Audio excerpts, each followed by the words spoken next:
I kept this to myself for a long time, not because I thought I'd done something wrong. I knew I hadn't. But when you survive something that ugly, you get real careful with your words. You get tired of explaining. Tired of watching people try to fit your life into whatever neat little story makes them comfortable. So if you're here, just give me a few minutes. Maybe you're winding down for the night. Maybe you're sitting in your car avoiding going inside. Maybe you're just scrolling and something about this made you stop. Either way, I think you'll understand why I'm telling it now. Because some betrayals don't happen all at once. Some of them happen slowly, right in front of you, while you're too busy surviving the first disaster to notice the second one setting up shop in your life. Before everything blew apart, my life looked normal from the outside. Not perfect, normal. I was in the military, working logistics, which sounds boring. And honestly, most days it was. Procurement records, supply chain issues, inventory reports, missing signatures, late approvals, cleanup work nobody else wanted to touch. My job was details, numbers, accountability, catching problems before they became scandals. At home, I had a husband, Mason. We'd been together 11 years, married for 7. He was the kind of man people called solid, quiet, dependable, steady. He'd bring me gas station coffee without asking how I wanted it because he already knew. He paid attention to little things, or at least I thought he did. And then there was Nicole. Nicole had been my best friend since college. She knew every version of me. The broke version, the ambitious version, the version that used to laugh too hard after one margarita. She had a key to my house. She knew where I kept my important papers. She knew my mom's birthday, my shoe size, the story behind the scar on my knee. That's how close she was. So no, my life wasn't some fake fairy tale. Mason got moody when work stressed him out. I had a habit of bringing work tension home and acting like I didn't. Nicole could be selfish in those slick little ways attractive people often get away with because they know how to smile while they do it. But my life felt stable. And when your life feels stable, you don't question it every 5 seconds. You live in it. You trust it. That was my mistake. The military investigation started small, a few missing items, some inconsistencies in records. Then interviews, then a formal review. Then suddenly I was sitting in rooms with men whose faces already told me they weren't there to find the truth. They were there to find a person to pin it on. And somehow that person became me. On paper, it looked bad. Access logs under my credentials. Transfer approvals routed through my department. Signatures attached to documents I never signed. Supply discrepancies large enough to make noise. Somebody had been careful. Whoever did it knew how to build a trail that looked clean from a distance. I kept thinking facts would save me. That's the lie competent people tell themselves, that if you just stay calm and tell the truth, the system will eventually recognize it. It doesn't always. Mason stood by me in the beginning, sat beside me during hearings, held my hand in the parking lot, told me we'd beat it. Nicole came by the house constantly. She brought food, helped with laundry, took calls when I was too exhausted to talk. She said, "Don't worry about anything except getting through this. I've got the rest." At the time, that sounded like love. Looking back, it sounds like access. When I was convicted, I felt this weird kind of silence inside myself. Not shock exactly. More like my whole body went still because it knew panic wouldn't help. Three years for a crime I didn't commit. A military court can dress a lie up in procedure and call it justice. That's what happened to me. Prison strips you down in ways people who haven't lived it don't fully get. It's not just the freedom, it's the rhythm of your own mind. You stop moving at your own speed. You stop being a person with choices and become a schedule with a name attached. At first, Mason came every weekend, then every other weekend, then once a month, then something always came up. Work ran late. Car trouble, he wasn't feeling great. Money was tight. He sounded tired on the phone, but not the kind of tired that comes from grief. More like the tired of somebody easing out of a responsibility they no longer want. Nicole stayed more consistent. Calls, letters, updates. She told me she was helping him with the house. Then she told me she was helping him with the bills. Then she told me she'd stayed over a couple nights because he was not doing well and she didn't want him alone. I wish I could say I challenged that. I didn't. Because when your whole life has collapsed, you start accepting help without checking too hard where it's coming from. You just feel relieved somebody is still showing up. That's the thing about betrayal. It rarely kicks the door in. Most of the time, it gets invited. Audience beat around 125 into the video. Let me put this to you a different way. When life already has you on the ropes, do you even have the energy to question the people standing closest to you? Or do you just assume the familiar faces are the safe ones? Be real, because I know I'm not the only one who's missed something obvious while trying to survive something bigger. By the second year, little things started bothering me.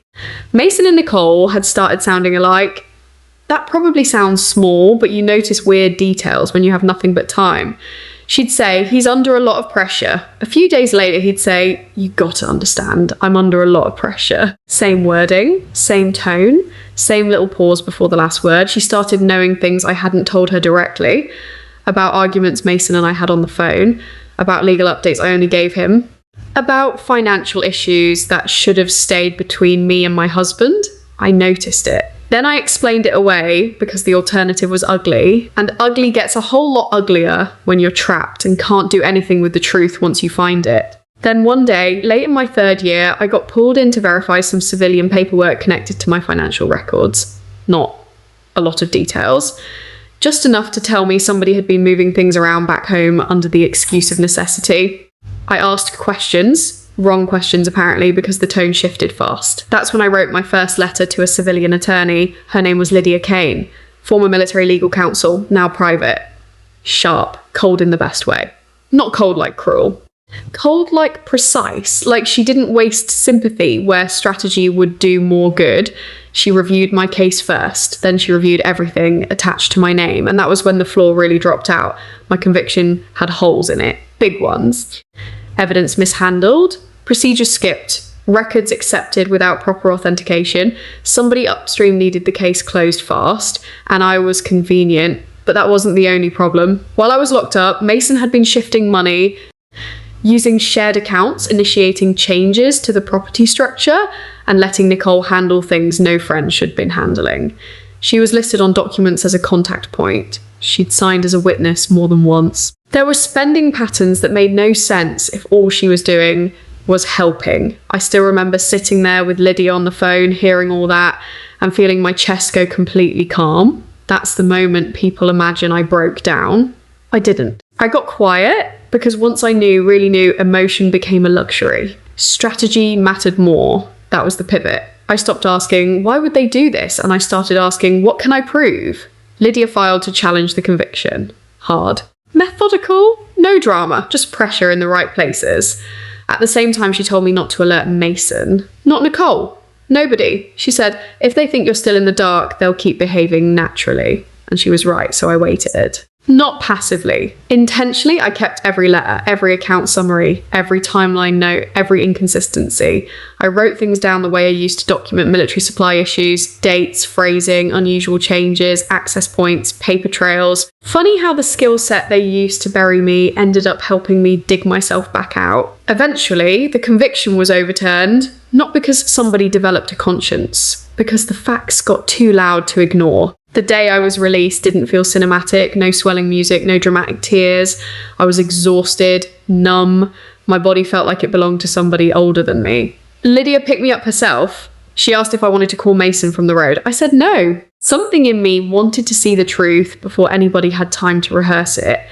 When we pulled up to my house, the first thing I noticed was the porch furniture. Different cushions. That sounds ridiculous, I know. Out of everything, that's what hit first. But home lives in details. When details change, your nervous system notices before your mind does.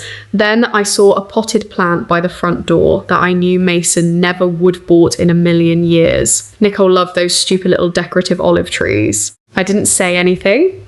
I just got out of the car. Lydia asked if I wanted her with me. I told her to give me 60 seconds. I opened my front door and immediately knew the smell was wrong. Not bad. Just not mine. Different candles. Different detergent. Different air, and then I heard them in the kitchen talking low, laughing, comfortable. That was the word that lodged in my throat. Comfortable. I turned the corner and there they were, my husband leaning against the counter, my best friend barefoot in my house, wearing one of his t-shirts like she'd been doing it long enough not to think twice. Nobody moved at first. Nicole's face drained white. Mason looked like somebody had punched straight through his ribs. I didn't scream, didn't cry. Didn't ask if it was what it looked like, because I'm sorry, but I've never been one of those women. If a woman is standing in my kitchen, in my house, in my husband's shirt, after 3 years of helping him hold it together, I don't need a damn PowerPoint presentation. I just looked around. My framed photos were gone from the hallway. My throw blankets were gone off the couch.